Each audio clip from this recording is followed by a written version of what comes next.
Hello students, welcome to MS Learning.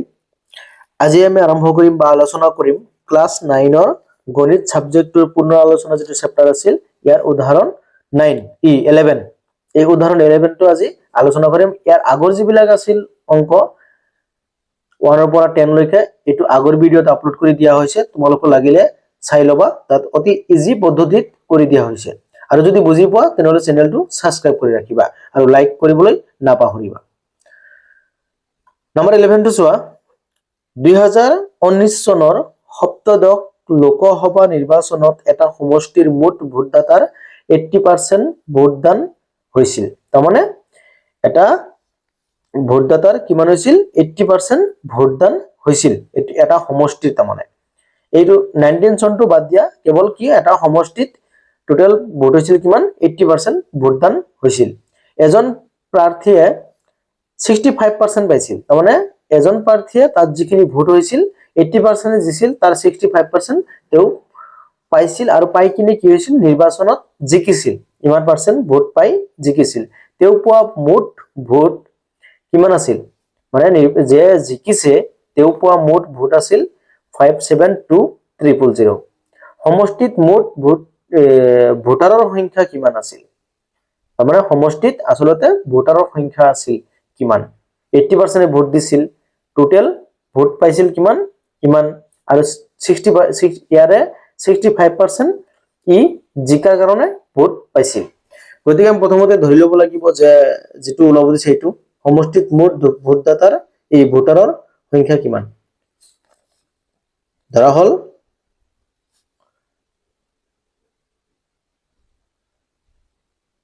মুঠ লিখিব পাৰা, মুঠ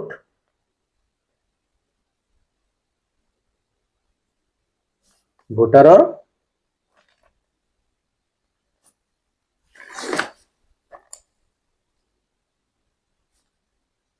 সংখ্যা ইকুয়াল টু x।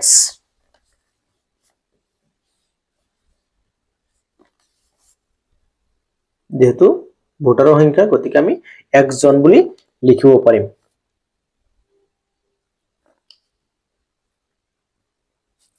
এতেকে ভোট দিছিল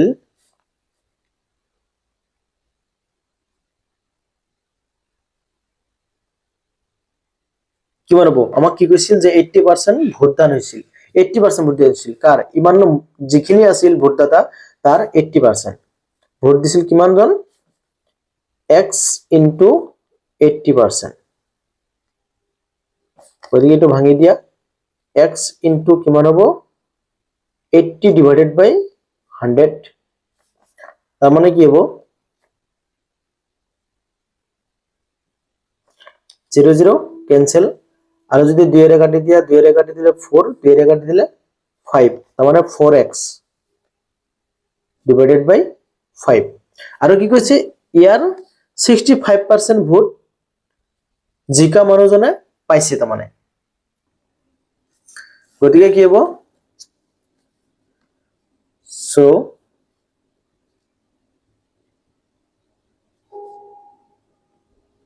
বিজয়ীজনে পোৱা ভোটৰ সংখ্যা কিমান হ'ব ইকুয়াল টু ইয়াৰ কিমান হ'ব 65%। তেনেহলে কি হ'ব 4x divided by 5 into 65%। তেনেহলে এটো যদি ভাঙি দিয়া হয় 4x divided by 5 into 65 divided by 100। এতিয়া চোৱা এইটো আমি ইয়াক কাটিব পাৰিম, 5 এৰে যদি কাটা হয় 5 এৰে এইটো কাটিলে কি 6 ৰ ভিতৰত 6 ৰ ভিতৰত হ'ব 1 আৰু থাকিল 1, 5 ৰ ভিতৰত কিমান 3, আৰু এইটো কাটাকাটি না যায়, এইটো এনেকৈ থাকিব। তলত থাকিব কিমান 100 আৰু ওপৰত থাকিব কিমান, এইটোৰ লগত এইটো পূৰণ কৰিলে কিমান হ'ব 4 13 গুণ 52 হ'ব নেকি, 3 4 গুণ 12 2 এক 4 গুণ 4 একে 5 52x বিজয়ীজনে পোৱা ভোটৰ সংখ্যা হল এইখিনি এতিয়া চোৱা আমাক কি কৈছিল যে মুঠ ভোটৰ সংখ্যা কিমান আছিল ইমান আছিল তেনেহলে তেওঁ পোৱা মুঠ ভোট আছিল ইমান তেওঁ পোৱা মুঠ ভোট ইমান আৰু টোটাল ভোটৰ 65% হলে ইমান তাহলে এইখিনি ইকুয়াল টু এইখিনি হ'ব একদম ইজিলি বুজি পাইছে কি জানি according to যদি কোশ্চন লিখা তেনেহলে আমি এটো ইকুয়াল টু এটো লিখিব পাৰিম যে 52x divided by 100 equal to কিমান আছিল ভোট সোয়া 572000 572123 তেতিয়াহলে আমি কি কৰিব পাৰিম এটো ইয়াৰ লগত পূৰণ হ'ব ব্ৰজবৰণ কৰি ইয়াতলত মনে মনে কি আছে 1 আছে 1 লগত এটো মানে 52x equal to এটো লগত এটো পূৰণ কৰিলে 572 তিনটা 0 আৰ দুটা 0 পাঁচটা 0 এটা দুটা তিনটা চাৰিটা পাঁচটা এতিয়া আমাৰ কি লাগে x equal to 572 1 2 3 4 5 divided by এই 52 এতিয়া আমি কাটাকাটি কৰিব পাৰিম এটো আছে কি লাষ্টত 2 আছে মানে কি যুগ্ম সংখ্যা এটো কি হ'ব যুগ্ম সংখ্যা গতিকে 2 এৰে কাটিব পাৰিম 2 এৰে এটো কাটিলে কিমান হ'ব 2 5 ৰ ভিতৰত যাব 2 বাৰ থাকিব 1 12 ৰ ভিতৰত 6 বাৰ মানে 26 আকৌ এটো কাটিব পাৰিম 2 5 ৰ ভিতৰত 2 বাৰ থাকিব 1 17 ৰ ভিতৰত 8 বাৰ থাকিব 1 12 ৰ ভিতৰত 6 বাৰ আৰু 0 0 1 2 3 4 5 1 2 3 4 5 26ক 13 আকৌ এটো কাটিব পাৰিম এটো যদি কাটা হয় কিমান হ'ব 2 একবাৰ 8 যাব 2 যাব 4 বাৰ 6 যাব 3 বাৰ 1 2 3 4 5 এতিয়া কি হ'ব এইটোৰে ইয়াক হৰণ কৰিম এতিয়া 13 ৰে ইয়াত কেইবাৰ যাব 13 ৰে যদি ইয়াত যায় কিমান বাৰ যাব চোৱা এটো 13 আছে এটো 13 আছে 14 ৰ ভিতৰত যাব একবাৰ 11 বাৰ গতিকে 13 ৰ ভিতৰত একবাৰ এটো হ'ব 11 বাৰ 1 2 3 4 5 গতিকে आंसर হ'ব গৈ x equal to 11 11 1 2 3 4 5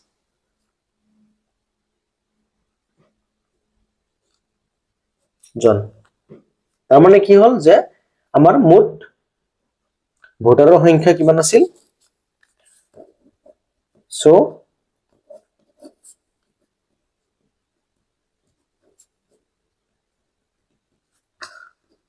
ভোটাৰৰ সংখ্যা ইকুয়াল টু 1 2 3 4 5 জন ঠিক আছে এতিয়া চোৱা এটো ইজি আছিল কিন্তু তথাপিও অলপ কিছুমানৰ কাৰণে অলপ হাৰ্ড হ'ব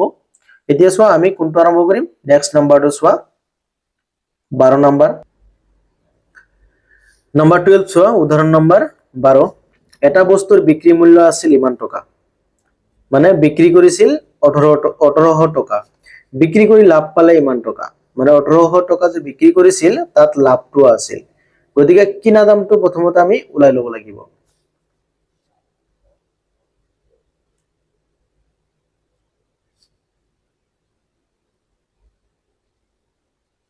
দিয়া আছে বস্তুটোৰ বেচা দাম বা বিক্ৰী মূল্য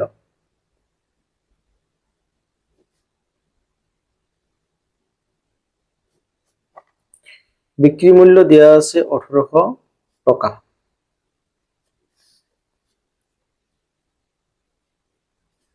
আৰু লাভ ইকুয়াল টু দিয়া আছে 300 টকা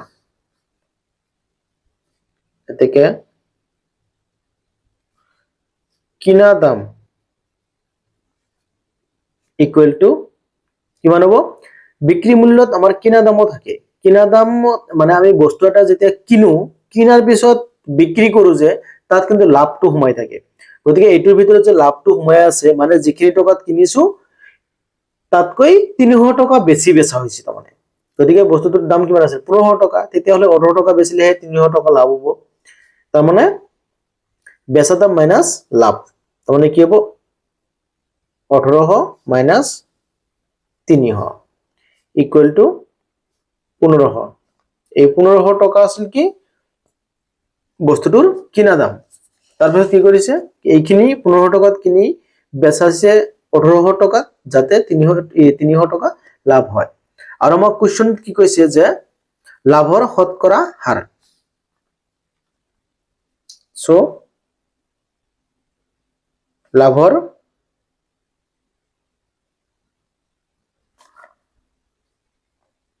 শতকৰা হাৰ কিমান হ'ব লাভৰ শতকৰা হাৰ হ'ব টোটাল আমাৰ কিমান আছিল 1500 টকা এটো কিনা দাম ওপৰত হ'ব লাভটো ইনটু 100 তেতিয়াহলে আমি কি কৰিব পাৰিম এইটো কাটাকাটি কৰিব পাৰিম 0 0 0 0 ক্যান্সেল এই 15 30 ৰ 300 ৰ ভিতৰত 150 হ'ব 15 200 হ'ব নেকি 200 হ'ব না 20 হ'ব 15 30 ৰ ভিতৰত দুইবাৰ আৰু 0 20 তাৰ মানে কিমান হ'ব 20% একদম ইজি চাই লোৱা একদম ইজি বুজি নাপালে কমেন্ট বক্সত জনাবা কি বুজা নাই ঠিক আছে নেক্সট চোৱা নাম্বাৰ 13 চোৱা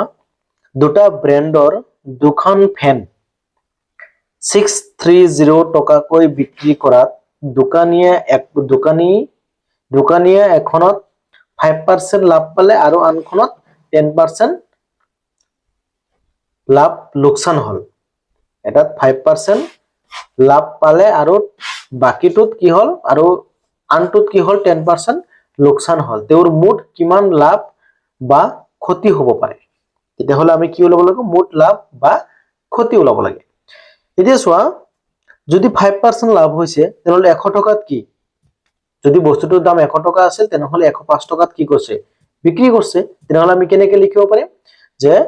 যেহেতু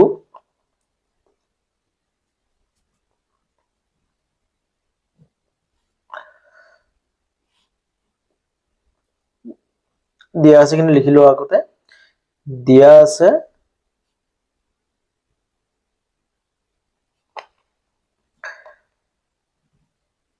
ফেন দুখনৰ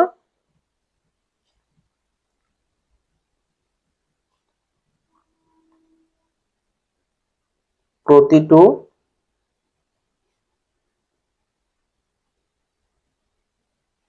ফেনৰ বিক্ৰী মূল্য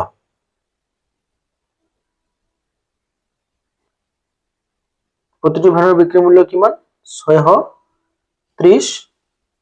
টকা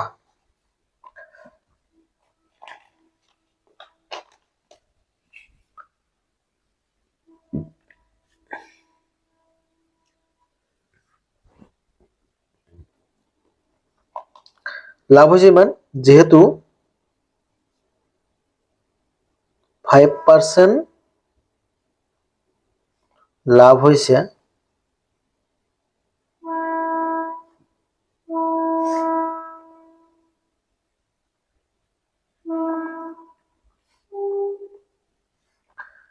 এতেকে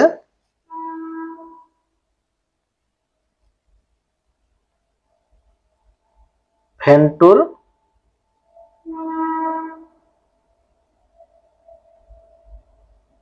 বেচা দাম ইকুৱেল টু কিমান হ'ব 105 টকা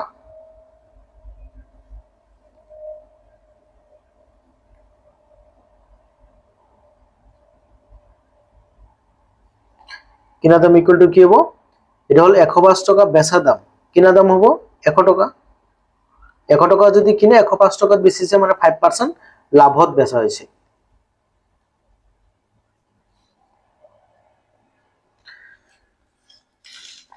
গতিকে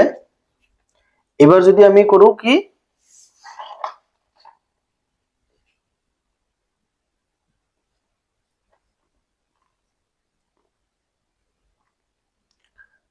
$630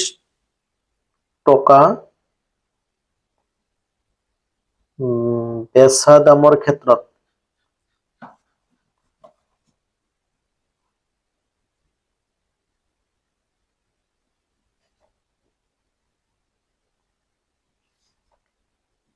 কিনা দাম হ'ব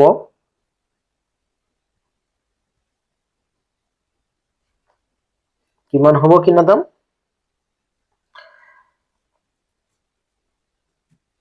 এইটো হল কি বেচা দাম আৰু এইটো হল কি আমাৰ ফেনটোৰ 5% লাভৰ বেচা দাম গতিকে 100 into 630 divided by কিমান আছিল 105 তেতিয়াহলে কাৰাকাৰি কৰা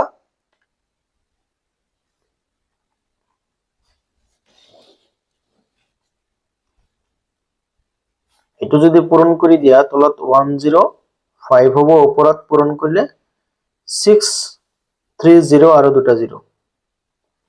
এটো যদি তুমি হৰণ কৰা কেইবাৰ যাব 6 বাৰ 6 যোৱাৰ 306 এৰ ভিতৰত 105 কে যদি 106 এৰ ভিতৰত যাব 6 বাৰ আৰু 30 এৰ ভিতৰত 5 যাব 6 বাৰ গতিকে কিমান হ'ব 60 বাৰ 6 এখিনি হল আৰু থাকিল কি দুটা 0 গতিকে 600 টকা এটা আছিল প্ৰথম ফেনৰ ক্ষেত্ৰত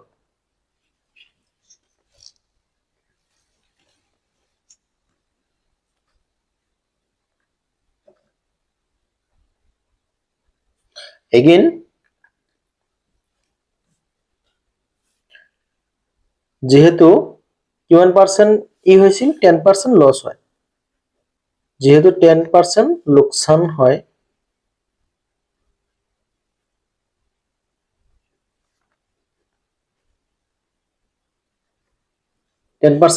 লোকসান হয় সো বা তুমি এতেকে লিখিব পাৰিবা এতেকে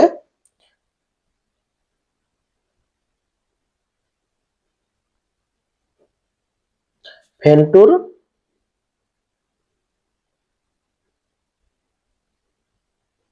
বেচা দাম কিমান হ'ব 5% 10% লোকসান হৈছে 1 ৰ পৰা 10% লোকসান হলে কিমান 90 টকা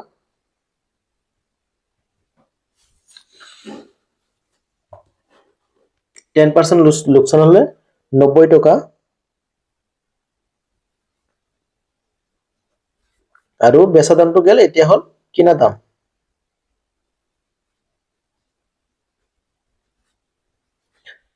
কিনা দাম তেনেহলে কিমান আছিল 100 টকাই থাকবো এটা ফিক্স তার পিছত ছোৱা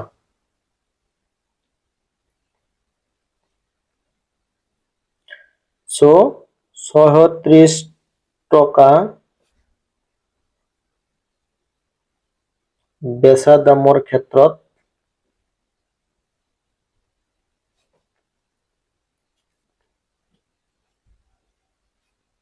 কিনা দাম হ'ব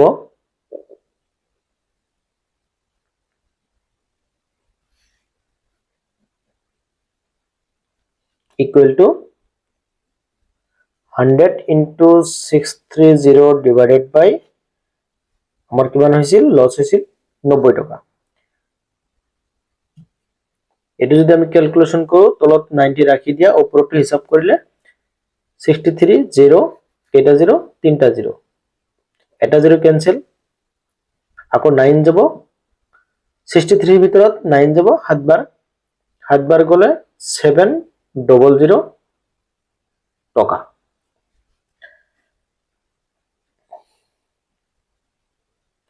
এতেকে মুঠ কিনা দাম কিমান হল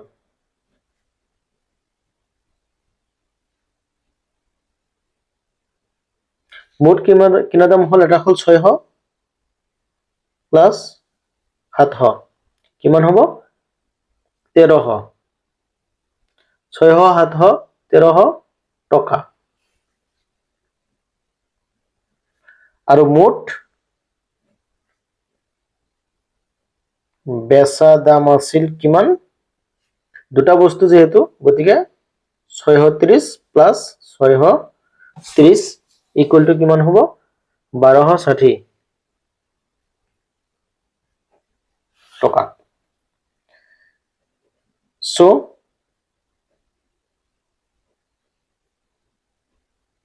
বস্তুটোৰ লাভ হোৱা নাই লোকসান হৈছে লোকসান হ'ব কিমান তেনেহলে চোৱা আমাৰ কিনা দাম আছিল কিমান টোটাল 1300 টকা আৰু এটো হল বেচা দাম হৈছে কিমান 1260 টকা তাৰ মানে কিনা দামতকৈ 40 টকা কমতহে বেচা হৈছে তেনেহলে কি 40 টকা লছ হল এটো 40 টকা এটো হল আমাৰ आंसर ঠিক আছে একদম ইজি তোমালোকে চাই লবা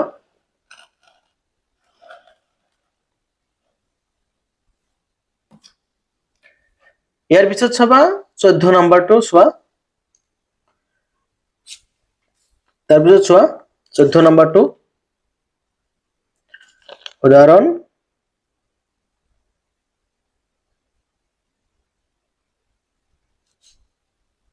14 নম্বৰটো চালে চোৱা কি নজমিনা আৰু তাজমিনাই নাস্তাজ বিউটি পাৰ্লাৰৰ খুলিবলৈ মুদ্ৰা বেংকৰ পৰা 4% বছৰি 4% সুতত কিমান টকা 9000 টকা ধাৰে ললে আৰু প্ৰতি মাহে মাহে সুত আদায় দিয়াৰ সিদ্ধান্ত ললে প্ৰতি মাহে সুত কিমান টকাকৈ দিব লাগিব তাৰমানে বছৰি 4% সুতত 9000 টকা ললে যেহেতু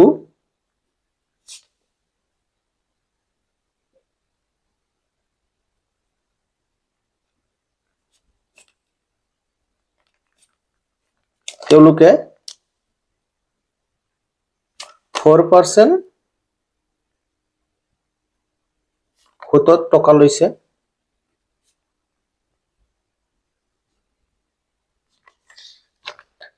এতেকে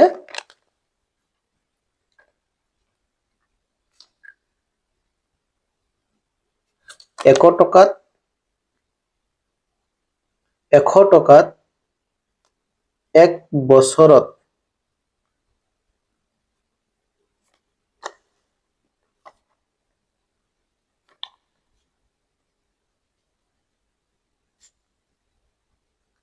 সুত হ'ব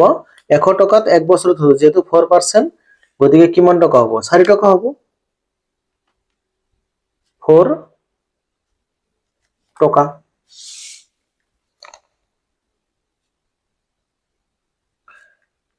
100 টকাত এক বছৰত ইমান তেনেহলে 1 টকাত এক বছৰত কিমান হ'ব এটো ইফালে গৈ কি হ'ব হৰণ হ'ব 4 divided by 100 টকা তাৰ পিছত চোৱা 1 টকাত ইমান হলে আমাক কি কৈছে যে প্ৰতি মাহে তেনেহলে ইমান টকাত কিমান হ'ব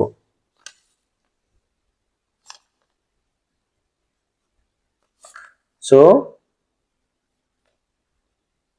9000 টকাত কিমান হ'ব 4/100 into 9 0 0 0 0 0 0 0 cancel তাহলে এটু পূরণ করলে কিমান হৈ যাব এটু লগত এটু পূরণ কৰিলে 4 9 গুণ 36 আৰু এটা 0 ইমান টকা যেহেতু এক বছৰত তেনেহলে কি 12 মাহত সো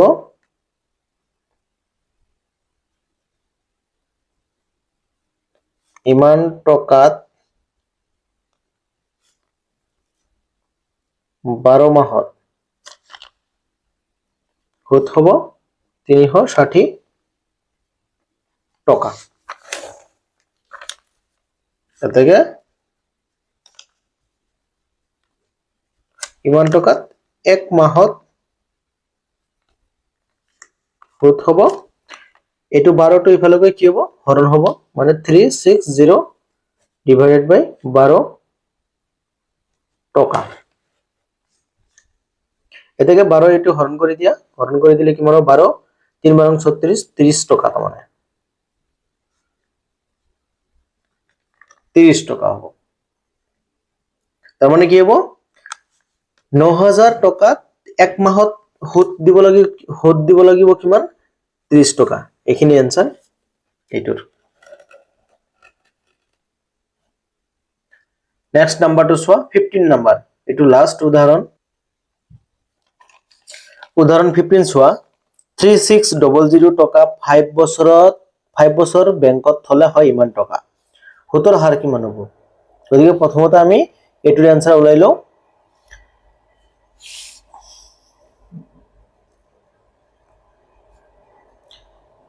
দিয়া আছে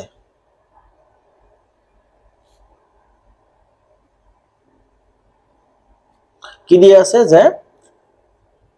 3600 টকা 5 বছৰ বেংকত থলে মানে ইমান টকা যদি তুমি 5 বছৰ বেংকত থোৱা তেনেহলে ইমান টকা হ'ব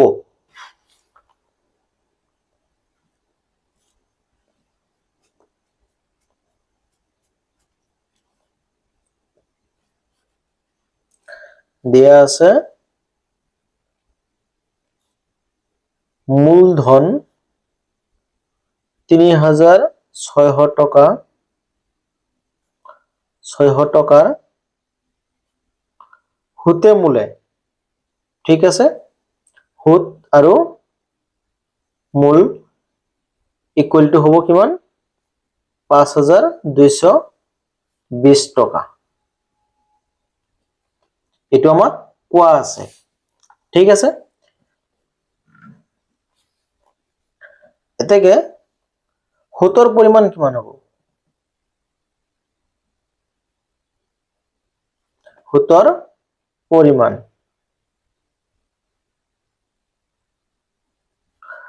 পৰিমাণ ইকুৱেল টু কিমান হ'ব এটোৰ পৰা তুমি এটো বাদ দিব লাগিব এটোৰ পৰা এটো বাদ দিলে যিখিনি থাকিব এইখিনি আমাৰ হুত হৈ আছিল তাৰমানে 5 বছৰৰ এইখিনি হুত গতিকে 5220 মাইনাস 3600 এটো যদি মাইনাস কৰা হয় কিমান হ'ব 1620 টকা এটো হল কি আমাৰ ইমান হুত আছে ইমান হুতে মূলে এইখিনি আছিল মূলধন আছিল এইখিনি তেনেহলে হুত আমাৰ হল এইখিনি তেতিয়া হলে মানে আমি কি ক'ব পাৰিম যে 5 বছৰত ইমান টকা হুত দিব লাগে ইমান টকা যদি তুমি বেংকত থৈ দিয়া তেনেহলে 5 বছৰত হুত দিব লাগে কোনখিনি এইখিনি টকা তুমি হুত দিব লাগিব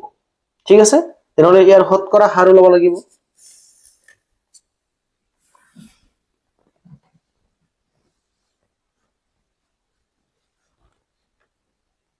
So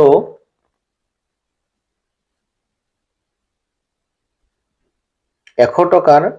1 বছৰৰ হুত কিমান হ'ব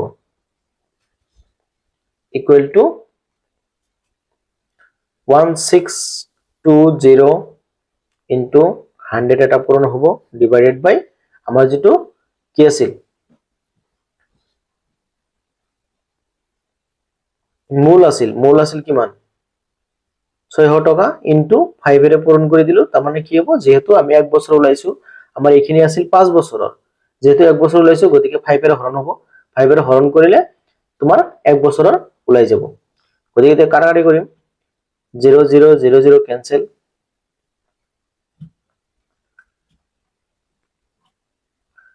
5 এৰে ইয়াত যাব একবাৰ 5 এৰে যদি দিয়া 60 এৰ ভিতৰত যাব 5 এৰে 3 থাকিব 1 12 এৰ ভিতৰত 5 2 থাকিব কিমান 2 20 এৰ ভিতৰত 5 যাব 4 আকৌ 36 এৰে যদি এইটোত কাটা কিমান হ'ব 9 গতিকে 9 টকা। সো বা এতেকে লিখিব পাৰিবা, এতেকে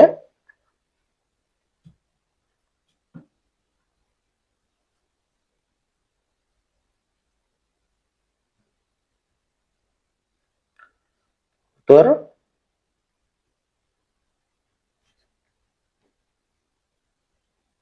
শতকৰা হাৰ ইকুৱেল টু 9%, এটা ওলাল।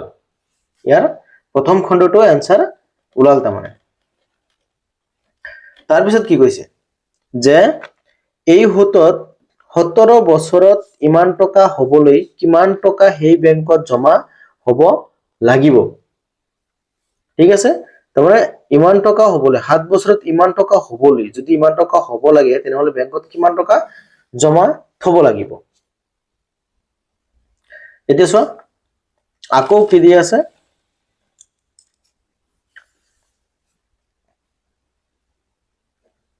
আকৌ বা এগেইন লিখিব পাৰিবা। এগেইন সুতে মূলে কিমান দি আছে, সুতৰ মূল টোটেল দিয়া আছে কিমান আমাৰ 477 নহয় 47270 ইমান টকা। আৰু অলপ আগতে কিমান হল, সুতৰ হাৰ কিমান হল,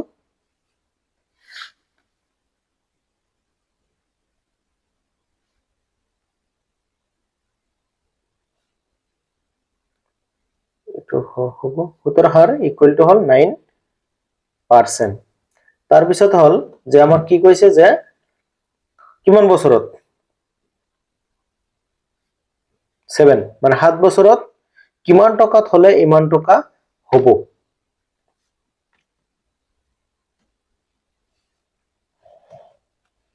চোৱা যেহেতু 100 টকাৰ 1 বছৰৰ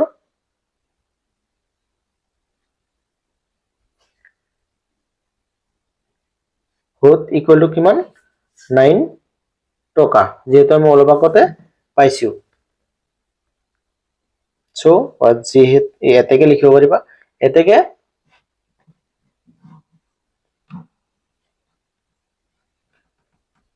100 টকাত 1 বছৰ আছিল, যেহেতু 7 বছৰৰ কথা কৈছে গতিকে 7 বছৰ লগাই দিম। 7 বছৰৰ সুত কিমান হ'ব 9 into 7 equal to 63 টকা।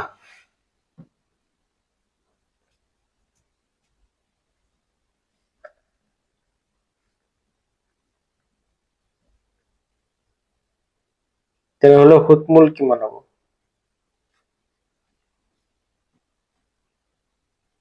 100 প্লাস মানে যিমান টকা আছিল তাৰ লগত সুতে মূলে মিলি কিনে হ'ব। যেহেতু আমাৰ 7 বছৰত সুত হল ইমান 63 টকা, এটো প্লাস হ'ব ইকুৱেল টু কিমান হল 163 টকা।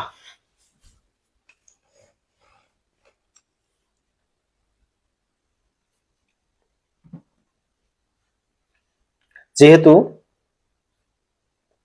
তাৰ মানে কি হল 7 বছৰত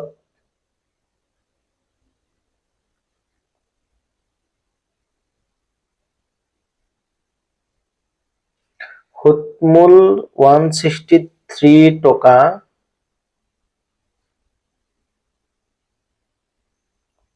হবলৈ 163 টকা হবলৈ মূলধন আছিল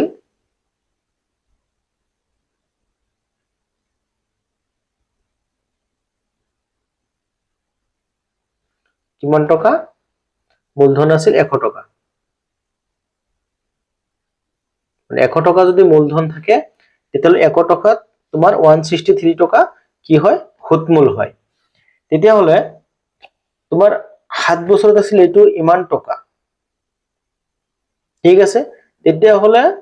7 বছৰত সুতমূল 1 টকা হবলৈ, ইয়াত আছিল 163 টকা, তেতিয়াহলে 1 টকা হবলৈ কিমান টকা হ'ব, 1 টকা হবলৈ কিমান টকা হ'ব এতেকে 7 বছৰত মূল সুদ 1 টকা হবলৈ কিমান টকা হ'ব এটো ইফালে গৈ কি হ'ব হৰণ হ'ব তাৰ মানে 100 divided by 163 টকা তাৰ পিছত চোৱা আমাক কোৱেশ্চন মতে কি দিয়া আছিল 47270 টকা হবলৈ তেনলে মূলধন কিমান হ'ব এটো মূলধন ইমান 1 টকাত ইমান সো 1 টকা ঠাইতে আমি কি বহাম 47270 টকা হবলৈ কিমান হ'ব এটো লগত কি হ'ব পূৰণ হৈ যাব তেনলে 100 divided by 163 into 47270 equal to কিমান হ'ব এটো কাটাকাটি কৰিলে ডাইৰেক্ট লিখিব পাৰিবা 29000 টকা একদম ইজি এবিলাক পৰীক্ষাত কমে আইব এবিলাক বেছিভাগ এমসিকিউ এটো চেপ্টাৰৰ পৰা এমসিকিউ বেছি থাকে কিন্তু যদি দি দিয়ে তেতিয়া হলে তো কৰিবই লাগিব এই কাৰণে তুমি এটো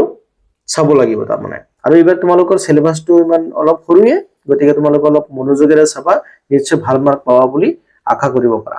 ঠিক আছে এইখিনি আজি যদি অংকবিলাক বুজি পাইছা তেনেহলে তুমি চেনেলটো সাবস্ক্ৰাইব কৰি ৰাখিবা আৰু লাইক কৰিবা শেয়াৰ কৰিবা থ্যাংক ইউ